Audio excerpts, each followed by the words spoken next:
Brakes aren't working. No, I'm saying, no, the brakes. Guys, why aren't the brakes working? Because I cut the brakes! Wild card, bitches! Yeah! What?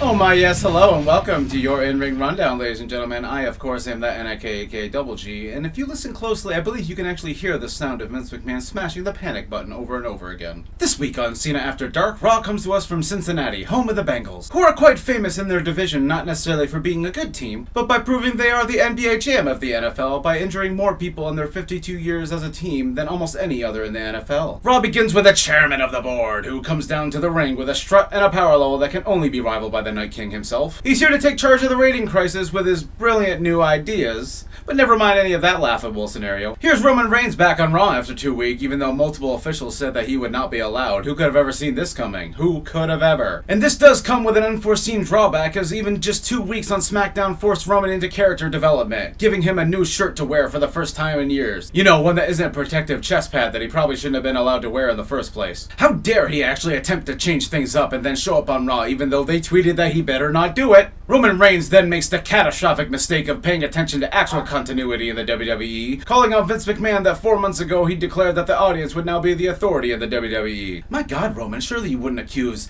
Vincent Kennedy McMahon, the chairman of the board, of going back on his word now, would you? Michael Cole manages to both insult himself and the audience by pointing out the things that are the most basic in a tone that is anything but. Yeah, but here's the news, folks.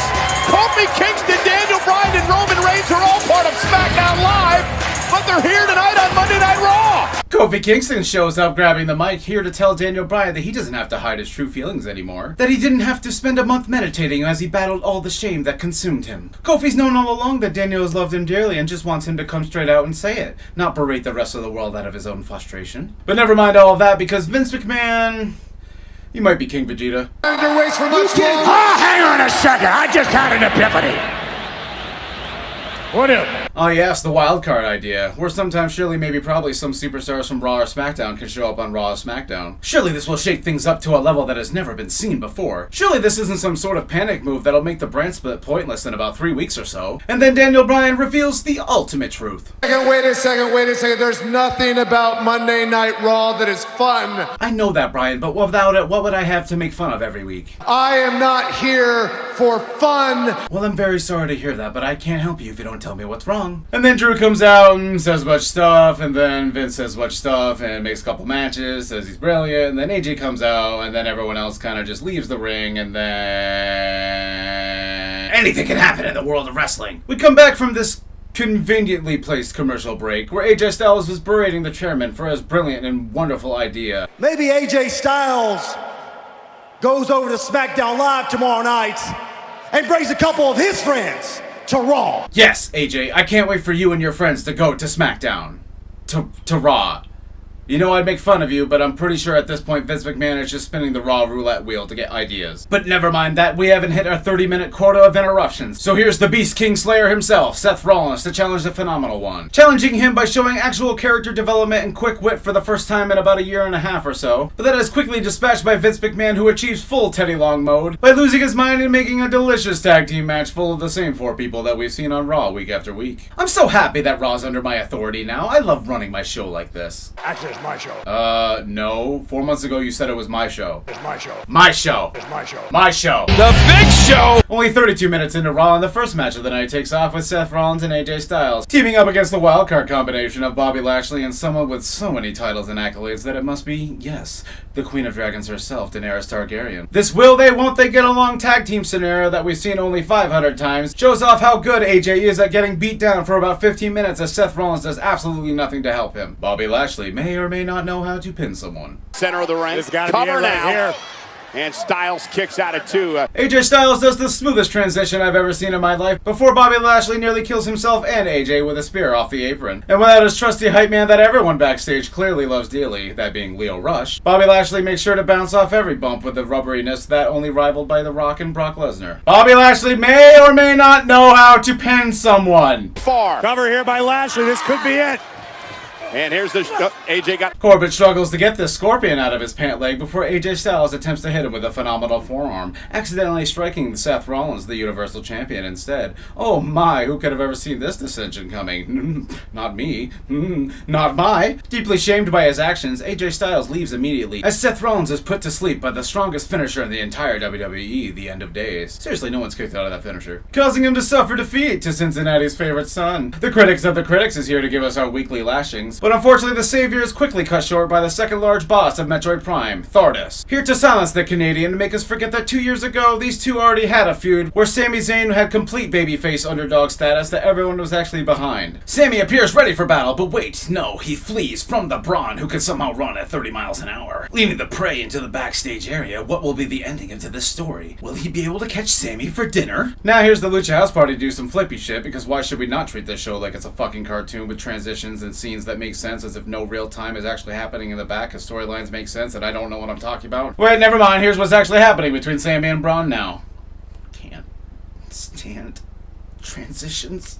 Can't stand stupid story switching. Swim, Sammy, swim! Gory, you hoser. Canadians don't know how to swim. All their water's frozen. Silly Corey. Braun makes Zayn a true garbage eater by tossing him into the dumpster, and because this is real life and not an anime, the garbage truck is immediately ready to get this trash at this exact moment, killing Sami Zayn in the process. But let's all forget about that, here's the Lucha House Party. The Jobber Party wins their match in about 90 seconds against jobbers of such a low level that they hadn't even finished putting in their character names yet. Plus 50 gold, plus 1 rusty dagger. A bullet flies off into the distance as WWE keeps adding stupid fucking noises to Ricochet's already perfect theme, as he prepares for 50-50 booking against the rudest of all Ricks and Roberts. But since the WWE is so good at scene transitions, here's the women from the Money in the Bank ladder match being invited to Lacey Evans' Mother Day celebration later tonight. The Miz has been all around the arena looking for Shane O'Mac tonight, but he finally decided to just camp at his spawn point because he knows with how reckless he is, eventually he's gonna die sooner or later. The Glorious One comes out to this match in full force and full mustachio, viciously putting down Ricochet in the early moments of this match. His glorious strategies and masculine presence are so powerful that it causes Renee to slip. He hates the spotlight that's shone on Ricochet ever since he's debuted on Monday Night Raw. Oh! Landing a beautiful spinebuster on Ricochet, we're meant to believe that the man of 1,000 sexual positions will be taking victory tonight. But the man of 1,000 different sound effects during his entrance knocks Rude off the apron, landing a 630 splash with such force that the cameraman's knees buckle, even during the replay. driving all of the wind out of Robert Roode and dashing Rude's money. In the wild jungle of the WWE backstage area, many predators lie in wait for young, unsuspecting cubs to leave their pack. As you can see, the young Mysterio has made the mistake of going to the local watering hole to get some for his father. When the large Samoan lion appears to mark his territory, intimidating the young cub, the large predator chooses not to take his prey right away, but instead watches him flee back to the pack so he can pick them off one by one later. Dana Brooke is out of the ramp being invited to something for the first time in years, along with the rest of the women who are in the Money in the Bank ladder match, here to watch Lacey Evans' match here tonight. Natalya has parties all the time. She's usually the only human there. No, she's clearly a kitty. Lacey Evans defeats Great Value brand Megan Fox at about 40 seconds before Becky, too good to have such a shitty nickname, comes out and attacks her for about 60 seconds of fury, before the Evans manages to retreat to the back once again. Now that that excitement's out of the way, here's Daniel Bryan to declare the name of his opponent tonight. Kofi Kingston. It's now time for your mental faculties to be rated by the concept of this shitty tag team fighting the tag team champions within the first month of being on the brand. Tandem offense from the Viking Raiders. Cover here by Air. Even Corey Graves has to stop himself mid-sentence because he can't remember who the fuck is on this team. Hucking lands a dropkick that was smooth as hot butter, but it was ultimately for naught as he is thrown out of the ring, allowing Ghost Rider to take the Viking experience and the pinfall to the grave with him. The Cincinnati crowd is more silent for this match than they have been at the Super Bowl for the last 20 years. Because they haven't been there. Get it? Hey kids, we're back this week with more Firefly Funhouse. But a terrible thing has happened as Mercy the Buzzard, who definitely doesn't sound like Bray Wyatt talking out of a Logitech headset on Phantom 4, has gone away and devoured Rambling the Rabbit. This excites Bray so much that he wants to take all the kids on a picnic to the park. But unfortunately, they asked the kids to preemptively watch the segment between the revival of the Usos that's happening later tonight, and now they have no will left to live. I love this new wild card rule. We got Roman Roman Reigns here on Monday Night Raw. I know, right? He was gone for so fucking long I can barely remember who he is or what the hell he did. Roman who? Superman what? Well, whatever he is, he's here to take on his European counterpart in the Scottish psychopath Drew McIntyre. Fighting once again in this basic bitch of a WrestleMania rematch, leaving us all dripping with hair gel and a level of smugness that causes Ohio's birth rates to skyrocket. Drew lands a Alakazam Bama Slamma on Romana onto the apron, causing us to cut to commercial at the most important point in the conflict as per WWE law. Drew gives Roman everything he's got with multiple Glasgow kisses, and a beautiful rosy side slam that makes my day any day. But of course the big dog activates his get out of conflict free card and immediately puts down the Scottish psychopath with a spear. So when you believe things are going to make actual sense, Shane and Elias appear immediately, showing us that the wild card effect is in full effect. And makes sense as they beat down the big dog without mercy. The Miz finally stops camping to go pursue the Shane, but the Mac Daddy of all big mans manages to evade him, hiding in a dark cavern in which no one will ever be able to find. But Shane made one grave mistake. He forgot about the master detective Charlie Caruso, who instantly finds his trail of sweat and asks for an interview right in the middle of this great conflict. He quickly flees to his getaway limo before the Miz appears with a steel chair, beating down the boss's son before he's kicked right in the Mizzies, forcing him to have to watch Shane escape with his life. Renee Young shows us what the human equivalent of Halloween looks like, as Michael Cole shows that he's still just too excited from seeing Elias for the first time in weeks. There were rumors swirling all day that someone was going to finally shut up Sami Zayn. Well, the person? Or perhaps the Monster of Men. The Usos surprised the Revival, who are apparently already in the ring ready for their match with the Good Brothers, with their new skincare product called Oozy Hot, which apparently the Revival used early on in the night, apparently. While deeply traumatized by this, the Revival decide not to wrestle, but to act out the board of directors as the WWE heard that AEW was getting a TV deal with TNT. It works! No Way Jose is out here spoiling my lunch and my life before the freak Lars Sullivan appears from SmackDown, because apparently the wildcard rule is just codename for screw the rules, I have money. Either way, Snitsky number 2 makes short work of the conga line and then growls maniacally at the camera like my mom's 8-pound dog when it gets a piece of sharp cheddar. We're then treated to an historic event where WWE superstar Naomi is being inducted to the Alumni Hall of Fame, proving once and for all that once your hips reach a certain level of glow, they will go off and win awards all on their own. Vince McMahon is seen backstage talking to the manager of the WWE workshop, that always seems to happen, about how many workers will be allowed their 30-minute break here tonight. 3 individuals. Only 3, otherwise I'll suspend somebody. Maybe I'll fire them. The main event of the evening is now here, with the champ coming out first because tradition. This match takes off quickly, with Daniel Bryan landing a flurry of kicks upon the pancake-powered perpetrator. But just when you think that Daniel Bryan is going to dominate this match, Kofi shows us all that he is the man that gravity forgot. Oh, hi Neville. Hi Nick.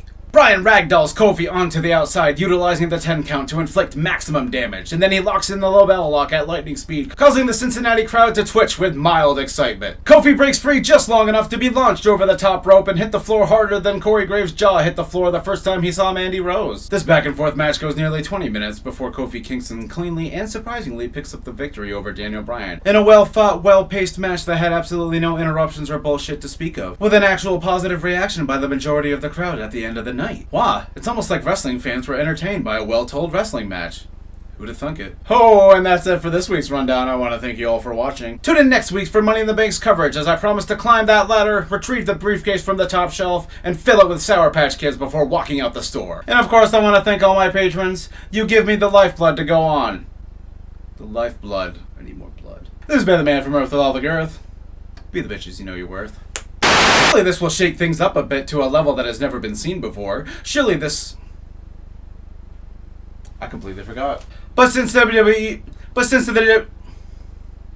Really? But unfortunately the savior is quickly cut short by the second large bars. This match takes off quickly with Braniel deeply shamed by his actions. AJ Styles. The glorious one comes out in full force tonight, viciously putting down Ricochet. Holy shit. Hey kids, we're back this week with more Firehouse Funfly. Or Firefly Funhouse.